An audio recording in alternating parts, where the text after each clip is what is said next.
I'm here today with Judith Roche, who is an author of 4 collections of poetry and an editor of many others. She is a teacher at multiple schools, and she is a mother and a grandmother and an award winner of 2 American Book Awards, and talking today about her story and how she's come to have respect for the environment and her journey in that. Thanks so much for being on the show today, Judith. Thank you for interviewing me. Yeah, for sure. Can I hear a little bit about your story and your journey, about how you came to where you are today? Well, it's hard to know where to begin. I always wrote. It took me until I was about 30 to take myself seriously as a writer. Wow. About 30, my whole psyche changed, I think. What happened is I went to Alaska. Okay. And spent a lot of time in the wilderness. And when I came back, and including some winter time, when I came back, I was focused and more motivated, focused on environmental issues. Okay. And on writing and just doing what I could through writing to help the environment. Yeah. Yeah. And then I worked for a company that I worked for One Reel, which was by this time I was known as a poet. So I worked for One Reel, which was the producer of, and still is, of Bumbershoot in Seattle. Okay. And I managed the literary part of the program and curated it, booked all the writers, put together all the panel discussions, all such things. Oh, cool. There's not much literary component left, but there certainly was in the past. Interesting. I'm not there anymore to advocate for it. And we were interested in environmental issues as well. Okay. Not only putting on a festival. So we, through a lot of grant money, we were able to produce this book about salmon. And I did an awful lot of research about salmon. Was that in Alaska or when you were here? No, here in Okay. Seattle. Yeah, Cool. after Alaska. So a lot of research on salmon, and produced this book, which is all in indigenous writers. I edited it. And we found writers from the entire Pacific Rim, not just here, but there were Washington writers, Oregon writers, British Columbia, Alaska, Russian, and Japanese, the so Ainu cool. people in Japan. So, and they were all indigenous people talking about Cool. salmon, and all professional writers. Wow. So that was pretty amazing. And then I, with this interest, after we did this book, with this interest in salmon, I continued writing about salmon a lot, and then I got the grant from Seattle to work on a salmon project. They ask artists to respond to the plight of salmon. At that point, Chinook salmon had just been declared endangered, which was shocking to Seattle because salmon is the soul of our land. And so many people get it, that salmon is the soul of our land. Yeah. The Ainu writers in Japan really worship the salmon as well. And they had, this is a long time ago, in their houses they had a little window which was called a god window. And the first, in the first fish ceremonies that we are familiar with here, they would pass salmon in and out of this little window. Yeah, there were so many things in salmon lore I learned, and it was just so fascinating to me, and also so spiritual. It touched such a spiritual thing, and believing that salmon is the spirit, the real soul of our land. It's that aspect of it that I was interested in. Okay. So I wrote salmon poems that were at the locks for 13 years, but I think they're down now. Okay. I think they have moved on, but they were there for 13 years in auditory forms, so you would press a button and hear the salmon poems. It was pretty cool, while watching the salmon swim through That's cool. the salmon ladder. Yeah. So, yeah, I thought that was That's really cool. good public art. Yeah. Yeah. And continued writing about salmon, wrote essays and more poems and such. So that's really interesting. And then I was asked to join Black Earth Institute, which is an organization, they like to call themselves a liberal think tank, but an organization that works on social justice issues, environmental issues, and spirituality. And deliberately on spirituality, because so much of what we consider leftist or liberal is very secular, and the right has claimed The spiritual aspect. the spiritual aspect, and we do not believe that. So anyway, most of us are not attached to any religion as such, but just to, as I am, to the spirit of the land. Yeah. Cool. Yeah. Are most of the people writers, or are they all different? I think they're all writers now. Okay. Yeah, I think they're pretty much all writers in various different capacities. Yeah. Is it hard to join? Actually, it is. Actually, it is. Does one have to We do last year or the year before, it was open to new membership, and there were 70 people who applied, and we picked 7. Wow. And it was so hard because Yeah. so many really, really accomplished people who were doing good work and environmental work or social justice work applied. Wow. And so you had to say no to an awful lot of really good people. Wow. So it was kind of painful. But Yeah. we have we have 7 new members that are really quite advanced in what they are doing That's really in the cool. work that they're doing. That's awesome. Yeah. Many are academics, some are not. Okay. Yeah. Cool. But all are doing, Making right now. Making, doing, Yeah. and very accomplished and Cool. well published. And one person, she does publish some, but she mostly does like events. Like she was planning a Black Lives Matter event and such things. Yeah. Cool. Just doing social justice work. Yeah, that's awesome. Yeah. I'm curious about Alaska. Like, what did you do there, and like, what kind of made you like reevaluate your life? And Oh, okay. That's a story. You're not going to like it either, because this is in the mid-70s, okay. and I'm at that point a single mother with 2 children. The father's in the picture, but not for me. And I was at that point substitute teaching, which was pretty grim. And I had an Alaska boyfriend who said, "Come up to Alaska and make tons of money on the pipeline." So I did.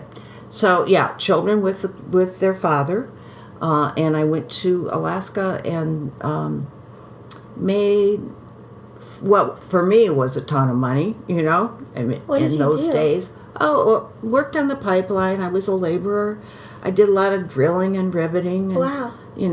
this and that, and pick up and carry and Yeah.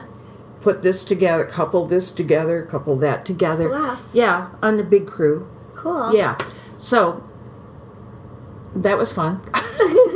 Did you like it or not really? Oh, I did. Yeah. It really was fun. Yeah. It was fun. I love physical labor, actually. Yeah, I do too. Yeah. And there was this whole thing of women in construction, and I thought I was being very groundbreaking, and I was. Of course, the guys really resented women being there and such. I mean, there was all that stuff going on, which was interesting. Huh. It was very interesting. Yeah. I'd been a high school English teacher, so I just used my best high Teacher school voice. English teacher. So I didn't get too much flack from the Nice. guys. Yeah, but a lot of the other women did. Oh. Yeah. Anyway, so that was a whole interesting aspect. Anyway, I came home and was able to buy this house, Okay. or at least put a decent at that point down payment. Which on is it. a beautiful house that we're sitting in, and there's a lovely bird feeder on the porch, and looks out onto the lovely green belt. That's awesome. Yeah, and have been here ever since. Cool. Yeah. So, but it was then there were times with the Alaska boyfriend that we were out in the wilderness a lot, and we did some serious hiking and some serious being outside, Yeah. and float trips down the Yukon, and it was Cool. really pretty amazing and adventurous. And for me, high school English teacher raised in Detroit. So it was eye-opening, then there was that feeling in Alaska of you can do anything you want to do. Mm-hmm. And It's like I the really wild. got it. And the population we're talking the 70s, it may be different now, but the population is still really small, and it was like, oh, you want to do something? Yeah, you can do it. Mm-hmm. And I kind of got that. Yeah. And I'd been writing poetry my whole life, and kind of hiding it under the mattress or not showing it to anybody, Yeah. and reading and writing and writing and reading poetry.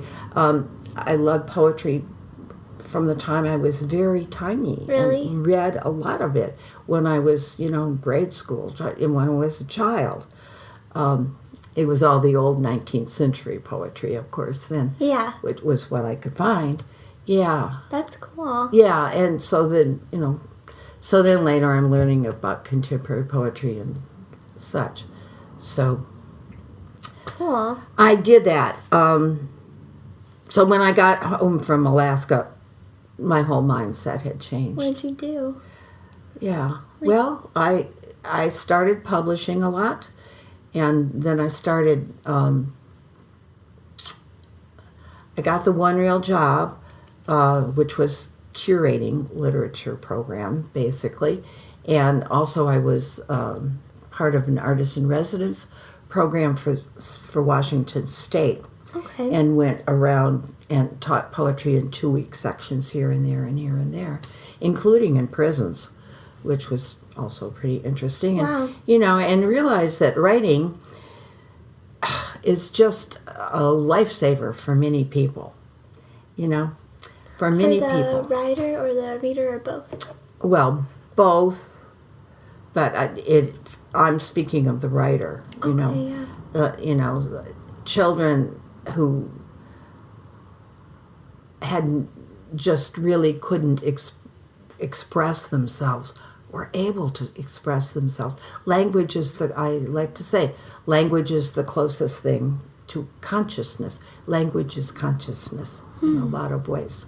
So just writing and the act of writing it down just stimulates that consciousness and, the expression that it is. That's great. Yeah. And I was able to bring that to, I think, a lot of kids And in prison, it was particularly important. Wow. Because those guys they were so repressed and had such stories to tell, and in such personal pain. Wow. That just that kind of expression was great. So did you teach them how to write, or what was your role at the prison? Yeah, I was doing 2-week poetry residencies. Okay. And so, brought a lot of poetry in, showed them a lot, encouraged a lot of writing, encouraged them to tell their stories. That's awesome. And that's really empowering for people to tell your story. Yeah, and therapeutic as well. Yeah. Healing. It's healing. That's awesome. That's the right word. Mm-hmm. That's really cool. Yeah.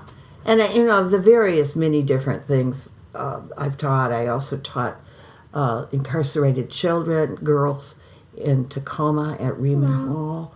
And, that was really amazing, too. Yeah.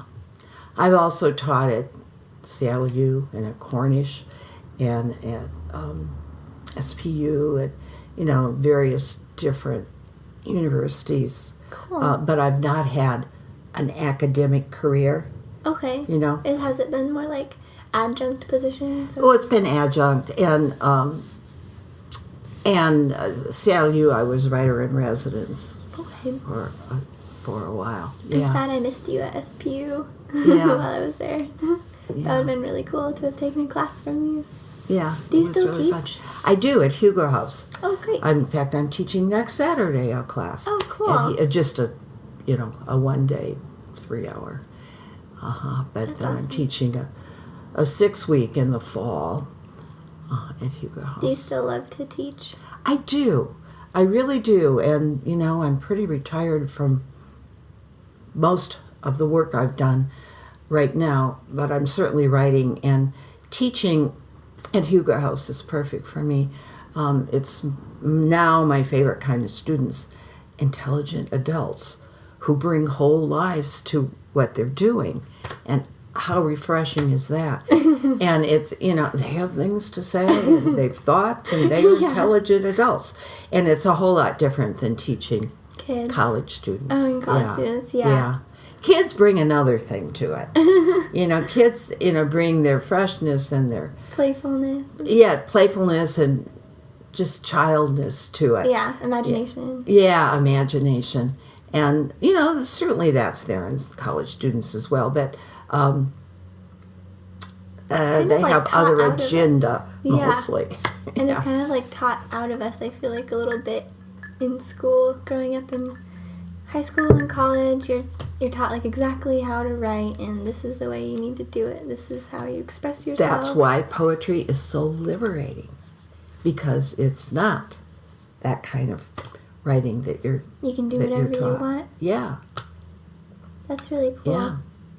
What do you feel like is the most inspiring for you in your poetry, or where do you how do you get into your happy place or writing place? Do you have that, or? Well, different poets have different ways and different things that they say. I don't always say, but a large part of it for me is reading. I read something inspiring, and then I want to start writing from there. And respond to it? Yeah, or it just, it'll give me one line. Just one line and then my mind will go off in a totally different direction. Sometimes it's not so much responding. Okay. It triggers something in me. It triggers something in me. So a lot from reading, a lot from just the environment, from being outside in nature, and just feeling deeply part of it. Yeah. Do you go outside a lot and spend time outdoors in nature? Where do you go? Yes. Well, yes. I just spend time hiking and walking and just being in nature. That way, I garden a lot, and just hands in the dirt kind of grounding. Yeah. Mm-hmm. That's really cool. Yeah, that's important to me.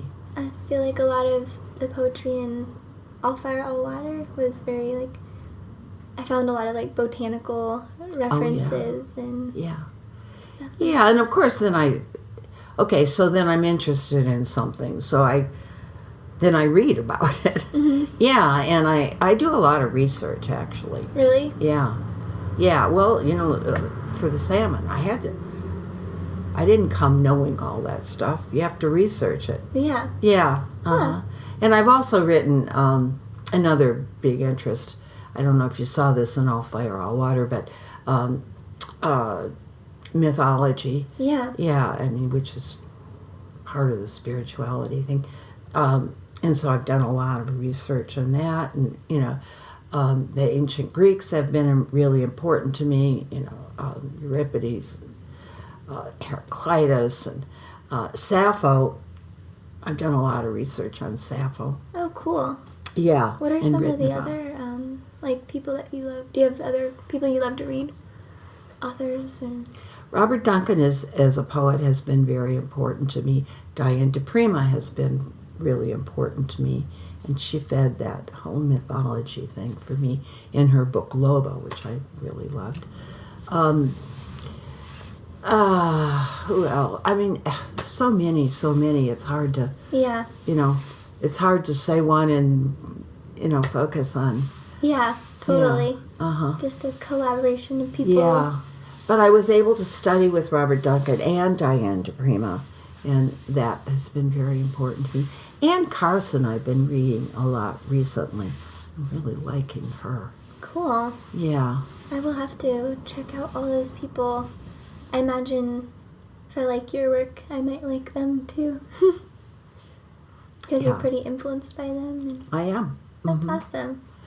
Yeah. I'm influenced by almost everything I read. Yeah. I'm reading Bob Heacock now. Which is a whole different, more contemporary. Okay. Very contemporary, but a whole different thing. I'm just reading a lot. Carl Phillips I like a lot. There's just a lot I like. That's awesome. Yeah, and I just keep reading poetry. Yeah. Cool. One of the lines in, I think it was Wisdom of the Body, and one of the poems really struck me. A lot of your words really struck me. I don't know why, if it's like that we care about the same things, or like art and nature. I think like the way you write also speaks to me as well, like the way you form your sentences, and I'm not sure why, I don't have the knowledge to know that yet, but I found one of these lines that you wrote, and I was wondering if you could possibly expand on them, or if you like to keep things ambiguous, I don't know, but I'll see what I could do. Okay. Oh yeah, one of it was, I believe that art saves lives and love makes it worth living, and vice versa. I love that. Could you expand on that as well? Yeah, well, that's what I've been talking about, that art saves lives, that my teaching it has been so healing. It's not me. It's just dealing with the art and making art, and what that does to people saves lives. That's cool. Yeah, and giving people art is it's so healing, and I do believe that art saves lives, and love makes it worth living. Yeah. That's awesome. I guess it's pretty self-explanatory, but I thought that was really beautiful. Yeah. Do you have any words of wisdom for people who want to either write more, get better at writing, or also get better at taking care of the environment and connecting with the spiritual nature of the environment? Okay, for writing, I do. Read. Just read. And we were talking, you and I personally, before we started, so we were talking about aesthetics. That's what develops your aesthetic, is read. Consuming all different kinds of different stuff. Yeah, and finding what you like and what you don't. And then, defining to yourself your aesthetic. Cool.